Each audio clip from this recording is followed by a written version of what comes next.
ನಮ್ಮ ಮನೆಯಲ್ಲಿ ದಿನವೂ ಮಿರುಗೋ ಚೈತ್ರವೇ, ಬೆಳದಿಂಗಳ ಈ ಪ್ರೀತಿ ಕರಗಲು ಸಾಧ್ಯವೇ?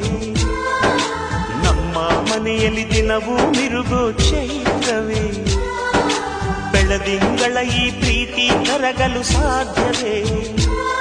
ಹೆಜ್ಜೇನಿನ ಸವಿಗೂಡಿದು ಇಲ್ಲಿ ಪ್ರೀತಿಯ ಪರಮಾನ, ಪ್ರೀತಿಯ ಯಜಮಾನ. ನಮ್ಮ ಮನೆಯಲ್ಲಿ ದಿನವೂ ಮಿರುಗೋ ಚೈತ್ರವೇ, ಬೆಳದಿಂಗಳ ಈ ಪ್ರೀತಿ ಕರಗಲು ಸಾಧ್ಯವೇ?